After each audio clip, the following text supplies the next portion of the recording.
तो खबर बागपत से, जहां बागपत में गुरुवार को ऑपरेशन सिंदूर को लेकर बीजेपी कार्यालय पर पहुंचे केंद्रीय राज्य मंत्री डॉक्टर सत्यपाल सिंह ने प्रेस वार्ता की, जिसमें उन्होंने कहा कि 22 अप्रैल को पहलगाम में हुए आतंकी घटना हुई थी, उसका देश की तीनों सेनाओं ने करारा जवाब दिया और दुनिया को ये दिखला दिया कि भारत एक मजबूत और सशक्त देश है। उसका जवाब बहुत अच्छे तरीके से दिया गया। उन्होंने कहा कि युद्ध जब होता है तो नुकसान दोनों तरफ से होता है। नुकसान हमारे यहाँ का भी हुआ है, कुछ सैनिक हमारे भी शहीद हुए हैं। इसका जवाब तो सरकार का कोई प्रवक्ता ही बताएगा। और जिस प्रकार से सीज फायर हुआ है उससे अच्छा ही कोई निर्णय हुआ हो। युद्ध नहीं हुआ है, लेकिन संदेश स्पष्ट रूप से अच्छा गया है आतंकी संगठनों को, पाकिस्तान सरकार को। उन्होंने कहा कि जिसके पास शक्ति है उसी की जीत है। उन्होंने कहा कि अगर कांग्रेस को कोई सवाल पूछना है तो संसद चलती है, पार्लियामेंट चलती है। मुझे विश्वास है कि हमारी सरकार उसका पूरा जवाब देगी। क्या कुछ कहना है डॉक्टर सत्यपाल सिंह, पूर्व केंद्रीय राज्य मंत्री व पूर्व मुंबई कमिश्नर का, आप सुनिए।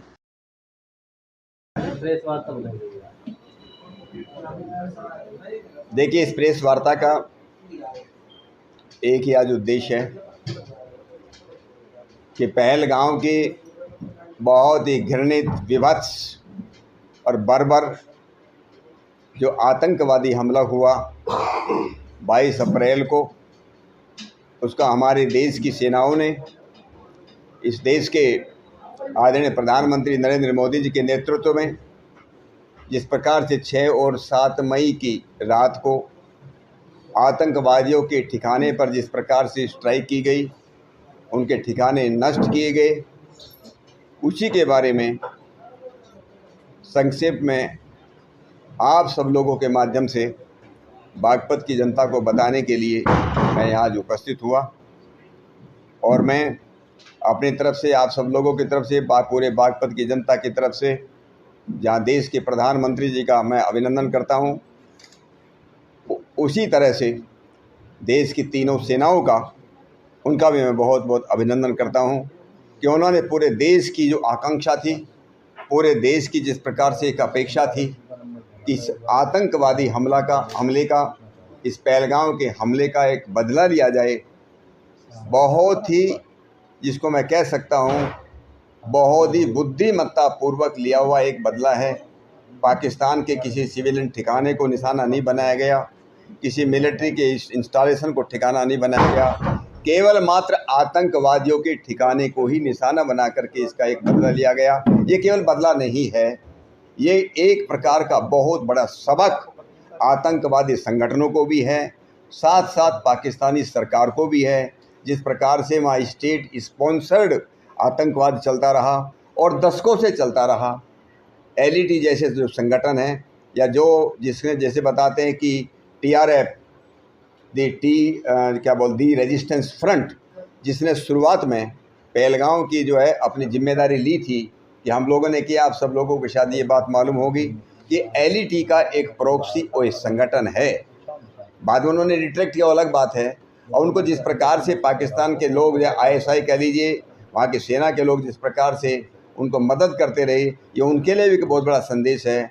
देश के प्रधानमंत्री ने ये बात बहुत ही स्पष्ट रूप से कही है कि आगे कोई भी आतंकवादी का अगर कोई घटना भारत में घटेगी, हम उसको माना जाएगा कि देश के ऊपर एक हमला है, देश के ऊपर ये सौंपना है। मेरा विश्वास है कि ये आगे चल करके आतंकवादी संगठन या आतंकवादी लोग इस बात को ध्यान में रखेंगे। और मुझे लगता है ये पूरे देश के लिए, पूरे देश की जनता के लिए, निर्दोष लोगों के लिए, जिस प्रकार निर्दोष लोग मारे गए, कश्मीर के अंदर मारे गए, अब हमारे देश की जो करोड़ों की जो जनसंख्या है, उन्हें विश्वास पैदा हुआ कि आज हमारा देश, हमारा भारत देश, ये एक सॉफ्ट स्टेट नहीं है, ये कोई नरम सरकार नहीं है, एक बहुत मजबूती की, बहुत ताकतवर जो है हमारी एक सरकार है।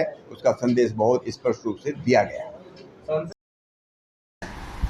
मालूम है ना, नहीं तो नाजिम बता देगा। सारी हूर मिले, सब सारी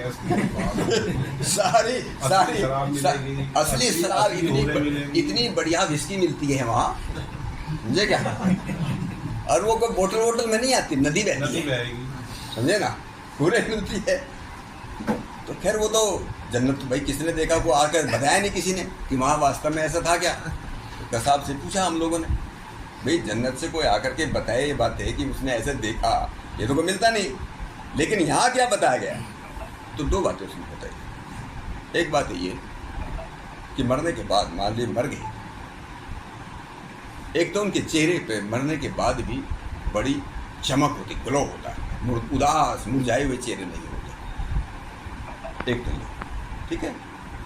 नंबर 2, जैसे मरने के बाद शरीर से वो आने लगती है, बदबू को, गंध को, भी आप कहो, कोई भी हो, तो उसको हमारे पुलिस वाले, वो हमारा जो जे हॉस्पिटल है बम्बई का, तो जे हॉस्पिटल के अंदर उसको, जहाँ पर दूसरे जो 9 जो आतंकवादी थे उनकी बॉडी पड़ी हुई थी मोर्चुअरी में, वहाँ उसको लेकर के गए। वहाँ तो खड़ा होना मुश्किल था, 1 मिनट खड़ा होना मुश्किल था, बदबू आ रही थी बुरी तरह से, और उनका चेहरा दिखाया गया, चेहरा भी तो एकदम कि क्या बोल सकते हैं उसको, कितना मतलब जो है एकदम से बहुत ही खराब हालत में, तो 1 मिनट नहीं रुक पाया कर सकता सब।